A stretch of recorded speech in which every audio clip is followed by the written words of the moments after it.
Fortresses, the pioneer four-motored bomber, in the air since 1935. Steamroller construction, weight about 25 tons, speed better than 300 miles an hour, range 2,100 miles. Piped oxygen for the crews and turbo superchargers for the air-cooled engines.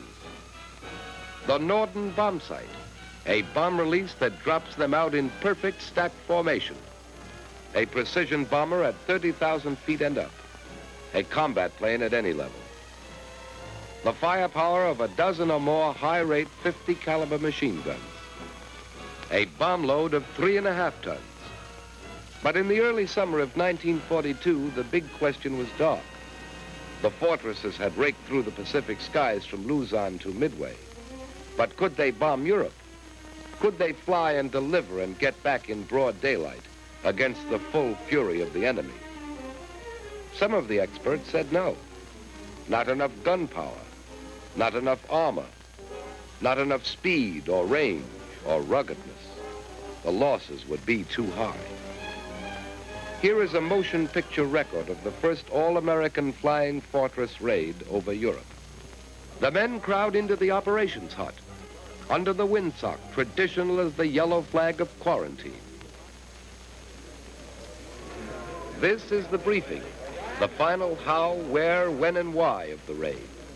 I have your attention, please, gentlemen. The pilots have all checked their crews. Everybody present and accounted for. For a long time, we've all been working very hard. The work has been grueling. It's produced results, and our standard of performance is very high. The fact is, however, unless that standard of performance remains high on an actual enemy target, all our work is going to go for nothing. Today we have an enemy target. Gentlemen, this is the real thing. This is the first operational mission we're going on. Now, you've all been issued your maps. You will note that the target is RP9X55. You will find that the recognition of the actual target area, if you follow your maps, will not be a matter of very great difficulty.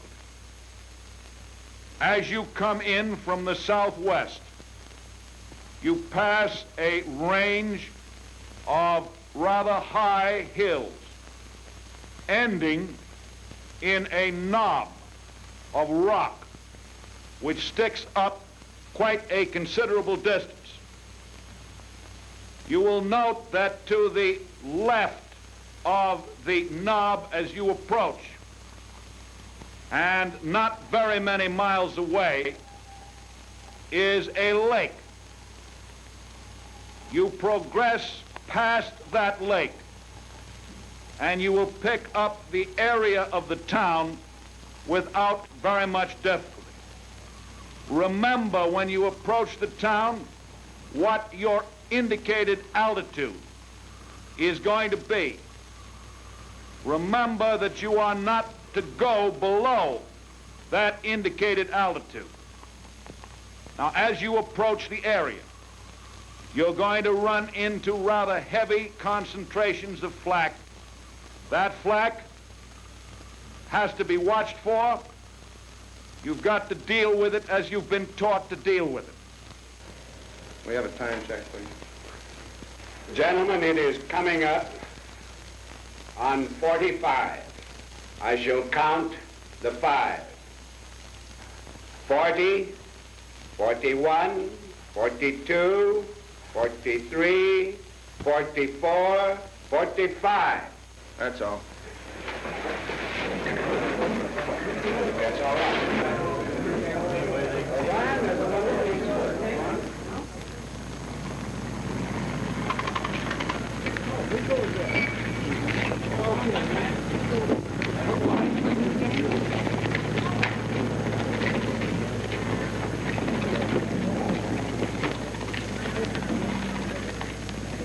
Ten men to a ship, the combat team.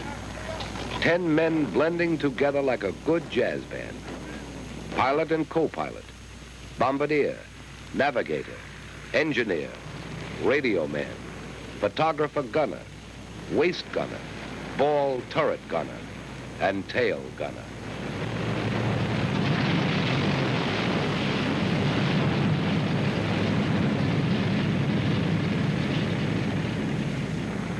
The ground men pull the chocks and the first plane hauls her nose round into the wind.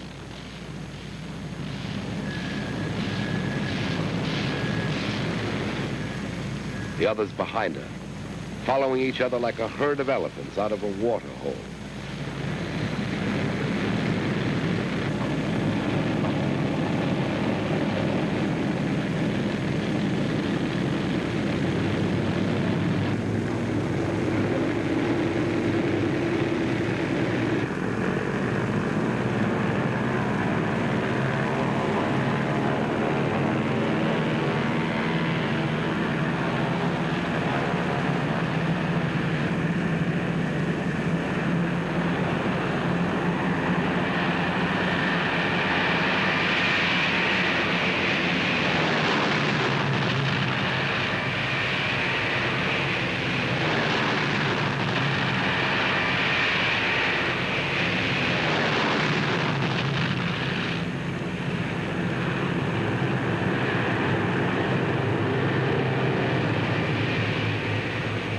The fortresses seem to flatten down, gathering way and lift, out toward the continent, out toward the enemy.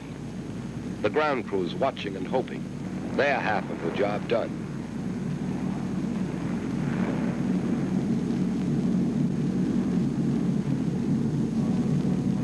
Now the ship's at operating altitude, squared away on course in formation.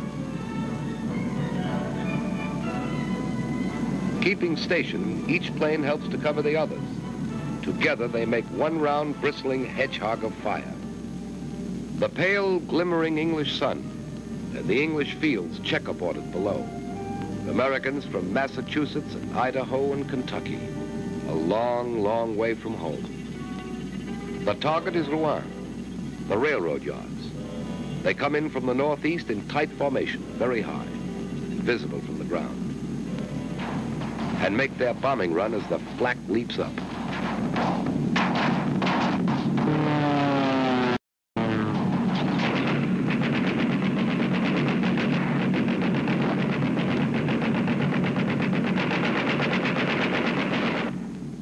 All away, the bombardiers shout.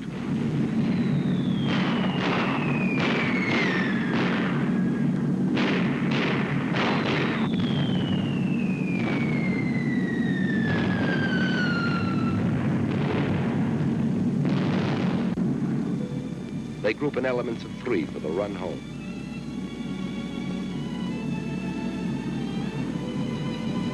Mission accomplished. All B-17s return safely.